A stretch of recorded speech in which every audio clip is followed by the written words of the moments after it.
Bonjour tout le monde. Je vais essayer de vous présenter dans cette vidéo le concept des pointeurs.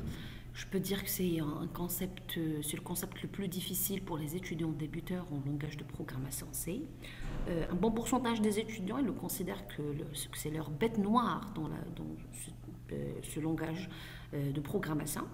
Va être décortiqué sur différentes vidéos. Donc pour cette vidéo, ça va être juste sur la définition, le pointeur c'est quoi, il consiste à faire quoi exactement. D'autres vidéos que je vais préparer par la suite seront sur par exemple les pointeurs et les tableaux, les pointeurs et les structures, les pointeurs et la location dynamique. Donc il y a d'autres concepts avec lesquels on peut voir vraiment l'utilité de l'utilisation des pointeurs. Alors pour nous, un pointeur c'est une variable comme le reste des variables qu'on connaît, des variables simples. Donc déjà, quand est-ce qu'on peut dire qu'un identificateur c'est une variable? Lorsqu'on lui attribue les 5 informations. Donc, premièrement, il faut commencer par lui donner un nom, un type, et lorsqu'on donne un type, que ce soit un entier, un float, un caractère, il définit bien sûr indirectement la taille côté mémoire, le nombre d'octets. Et bien sûr, si on a une taille et un type, ça veut dire qu'on a une adresse physique, d'accord? La cinquième chose, c'est la valeur. Donc, si je récapitule, donc on a le nom, le type, la taille, l'adresse et une valeur. Donc, ça, c'est pour une variable simple. En fait, la même chose pour le pointeur. Le pointeur aussi, c'est une variable, sauf qu'on parle d'une variable un petit peu spéciale. Alors, une variable spéciale, ça veut dire qu'il partage les mêmes informations. Il a le nom aussi, il y a le type, il y a la taille, l'adresse et une valeur. D'accord? Alors, on va voir par la suite la différence exactement entre une variable simple et une autre variable spéciale pointeur. Alors, si je prends par exemple cette déclaration, alors int var reçoit 15, c'est une variable normale de type entier avec la valeur 15.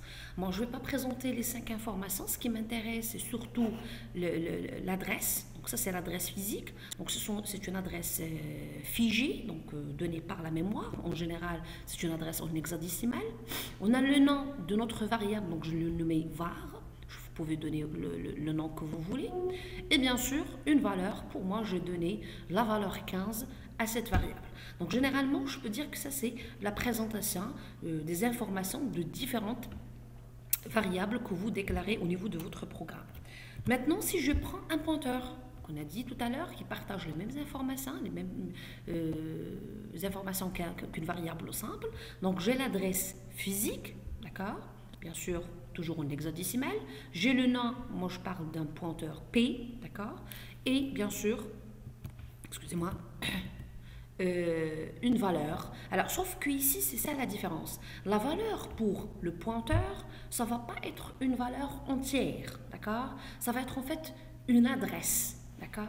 Donc, un pointeur, c'est une variable spéciale. Pourquoi? Parce qu'il contient l'adresse. Parce qu'il contient l'adresse d'une autre variable. Donc, il contient l'adresse, je dis bien l'adresse d'une autre variable. Donc, regardez ici, j'ai pris l'adresse de notre variable simple var. C'est ça la valeur de notre pointeur. Donc, je répète, un pointeur est une variable spéciale dont le fait que la valeur, la partie valeur, en fait, ce n'est pas une valeur normale, ça ne va pas être une valeur entière ou float ou caractère, mais plutôt c'est une adresse, d'accord? L'adresse d'ILH, l'adresse d'une autre variable, bien sûr, déjà déclarée au niveau de votre programme. Donc, c'est ça la différence entre un pointeur et une variable simple. Ok?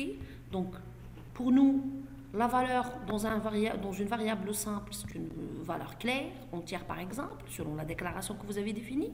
Pour un pointeur, c'est une adresse qui doit être bien sûr une adresse d'une variable qui est déjà déclarée. D'accord? Donc, c'est tout simplement ça. Un pointeur, c'est une variable avant tout qui partage les mêmes informations qu'une variable que vous connaissez. Sauf que dans la partie valeur, au lieu de prendre une valeur directe de type entier ou float ou caractère, il prend l'adresse d'une autre variable. Alors, pour nous, au niveau des pointeurs, il y a deux types d'adressage. En général, en programmation, il y a deux types d'adressage. Il y a ce qu'on appelle l'adressage direct et l'adressage indirect. Alors, l'adressage direct, ça veut dire quoi? Ça veut dire accès au contenu d'une variable par le nom de la variable. Supposons que j'ai cette déclaration. Regardez ici, j'ai la déclaration d'une variable simple de type entier, là où j'ai affecté la valeur 30. D'accord? Donc, ça, c'est une instruction normale au niveau d'un programme. Si je souhaite faire un adressage direct, ça veut dire tout simplement que je souhaite changer la valeur de cette variable. Alors, la manière directe, c'est tout simplement changer l'affectation. Donc, je peux mettre var reçoit 15 et bien sûr, elle va écraser directement la valeur 30 par la valeur 15. C'est clair? Donc, ça, c'est un adressage direct, donc un changement de valeur direct. Donc, même côté bien sûr, mémoire, on garde la même adresse physique, on garde le même nom, mais la valeur va être changée de 30 à 15. Donc ça, c'est un adressage direct. Et vous pouvez remarquer, on n'a pas besoin d'utiliser ici le formalisme pointeur. Maintenant, le deuxième type, c'est l'adressage indirect. Alors, l'adressage indirect, en fait, c'est l'utilisation de formalisme pointeur. Qu'est-ce que ça veut dire l'utilisation de formalisme pointeur dans un adressage direct? Ça veut dire qu'on accède au contenu d'une variable en passant par un pointeur qui contient l'adresse de variable. Tout à l'heure, on a dit que le pointeur est une variable spéciale. Pourquoi? Parce qu'il contient l'adresse d'une autre variable. Donc, on retourne à notre déclaration. Donc, ça, c'est la déclaration d'une variable simple, donc var de type entier avec la valeur 15. Ça, bien sûr, c'est la déclaration d'un pointeur. Et je dis bien, faites attention, lorsqu'on déclare un pointeur et partage le même type que la variable sur laquelle on veut l'utiliser, d'accord, avec un étoile, puis le nom de notre pointeur, d'accord. L'étoile ici, au niveau de déclaration, est importante, obligatoire. Donc, pourquoi le pointeur prend le même type que la variable pointée, d'accord? Parce que tout simplement, on ne peut pas utiliser un pointeur sur une variable qui ne partage pas le même type. Ce n'est pas possible d'utiliser un pointeur, par exemple, de type char sur une variable de type entier. Alors, côté mémoire, un char, il prend un seul octet, un entier prend entre 2 et 4 octets. Donc, je ne peux pas récupérer l'adresse physique d'un entier qui est normalement codé sur 4 octets et la mettre sur un seul octet. Donc, c'est illogique. C'est pour ça, il faut partager le même type entre le pointeur et la variable sur laquelle on veut utiliser ce pointeur. Alors, un exemple que j'utilise pour expliquer le concept de pointeur simple, si vous voulez envoyer un paquet, un cadeau si vous voulez, à quelqu'un, un ami par exemple, alors il y a deux façons. Soit vous prenez votre cadeau et vous voyagez directement ou bien passez directement le voir à la maison et lui donner votre cadeau. Donc ça c'est un accès direct, c'est un adressage direct si vous voulez. Donc le cadeau est directement délivré à la personne concernée. Ou bien vous pouvez utiliser une autre voie, par exemple, voie postale. Donc vous allez tout simplement prendre votre cadeau, le mettre dans un certain paquet et vous notez que l'adresse. Donc c'est pas la peine de décrire la personne ou d'écrire votre relation avec la personne. Il suffit tout simplement de noter l'adresse de cette personne et hop, par voie postale, il va le recevoir tout en respectant la destination. Par exemple, si vous allez envoyer votre cadeau en mode national, donc vous allez utiliser un timbre national. Donc regardez, ça c'est la partie type. Donc vous allez adapter votre paquet, le timbre de votre paquet à votre destination. Contrairement si vous allez envoyer par exemple votre paquet, votre cadeau à un autre pays par exemple, vous allez l'envoyer aux États-Unis ou bien vous allez l'envoyer à un pays en Asie. Donc il faut bien sûr encore une fois adapter votre paquet avec un timbre à l'échelle internationale tout en prenant en considération le pays destination. Donc regardez, ça c'est la notion de type. Donc, vous avez respecté, d'accord, le type, donc le pays, en pesant bien sûr le timbre adéquat pour que votre paquet sera bien reçu au destinataire. Donc, c'est la même chose. Pour nous, un pointeur, il doit absolument partager le même type que la variable pointée. Je veux l'utiliser sur un entier, il prend un entier. Je veux l'utiliser sur un caractère, il prend un caractère. Je veux l'utiliser sur un réel, il prend un réel. Donc c'est tout simplement le même type que la variable pointée. Donc voilà, donc ça c'est ma déclaration de pointeur, et n'oubliez pas l'étoile lors de la déclaration.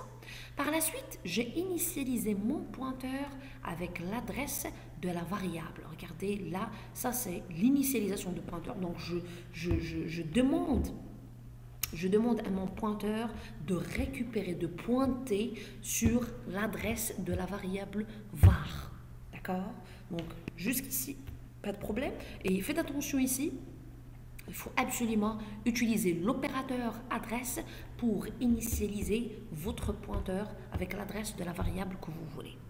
Alors, cette instruction par contre, étoile P reçoit 30. Donc ça c'est notre adressage indirect. Donc en fait, je souhaite changer la valeur de mon variable var. Regardez ici, var, elle était bien initialisée avec la valeur 15. Maintenant, je souhaite changer le 15 avec un 30. D'accord? Je souhaite changer le 15 avec un 30. Donc, soit j'utilise l'adressage direct comme tout à l'heure, j'accède directement à la valeur et je change, ou bien j'utilise mon pointeur qui est bien déclaré, bien initialisé. Donc je fais étoile P reçoit 30. Étoile P, donc l'étoile ici est importante pour dire que j'accède au contenu de la variable. J'accède au contenu, mais pas à l'adresse. D'accord? Donc étoile, le nom de pointeur reçoit 30. Donc là, bien sûr, il y aura un changement au niveau de mon variable. Regardez, donc au lieu d'avoir 15, je vais avoir directement 30. Donc, entre ces deux schémas, présentent les deux caractéristiques de la variable et de notre pointeur. Donc, la relation entre pointeur et la variable, on peut dire que P pointe sur var, ou bien var est pointé par P. C'est comme vous voulez, les deux expriment la même chose.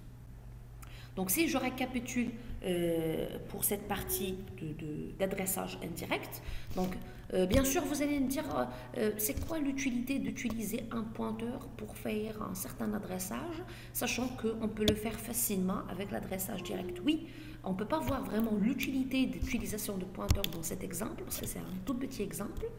Moi, je voulais faire cette façon juste pour comprendre concrètement l'utilisation d'un pointeur. Mais l'utilité des pointeurs va être bien sûr bien claire dans d'autres concepts, comme par exemple dans les tableaux avec les structures, vous allez remarquer leur utilité. Donc pour nous, un adressage indirect en utilisant un pointeur, c'est tout simplement on passe par l'adresse de la variable au lieu de passer directement à changer sa valeur par exemple. Donc on utilise notre pointeur pour accéder à cette variable indirectement. Voilà. Donc, alors, ça c'est un tout petit exemple pour récapituler tout ce qu'on a dit tout à l'heure. Donc, là par exemple, j'ai déclaré trois variables de type entier, B, C et D. Donc, bien sûr, initialisées à des valeurs entières. J'ai déclaré deux pointeurs, P1 et P2. Partagent bien sûr, il faut remarquer ici, partagent le même type que les variables sur lesquelles je vais les utiliser. Et là, bien sûr, j'initialise mes pointeurs. Donc, P1, je l'ai initialisé avec l'adresse de B. P2, je l'ai initialisé avec l'adresse de D. D'accord? Et là, j'ai fait ma petite instruction qui demande que C reçoit le contenu de P1 plus le contenu de P2. Alors, avant de passer à vérifier cette instruction, je vérifie le schéma. Donc, regardez ici. J'ai mon P1. Pardon. J'ai mon pointeur P1, l'adresse physique de P1. Ça, c'est l'adresse de la variable pointée qui, normalement, d'après notre instruction, doit être le B. D'accord? Donc, excusez-moi. Ça, c'est juste une toute petite erreur. Voilà. Donc, là, normalement, c'est l'adresse de notre B. Voilà, donc B, donc l'adresse physique de B. Alors P2, de l'autre côté, normalement, il est initialisé avec l'adresse de D. Donc regardez, on a récupéré l'adresse D. Donc ça c'est D, l'adresse physique de D. Donc voilà, P2 a bien récupéré l'adresse de D. Maintenant, si je passe vérifier, l'instruction C reçoit étoile P1 plus étoile P2. On a dit que lorsqu'on utilise l'étoile, ça veut dire qu'on souhaite accéder au contenu de pointeur. D'accord? Je souhaite accéder au contenu de pointeur. Donc là, je parle contenu de pointeur P1 plus le contenu de pointeur P2.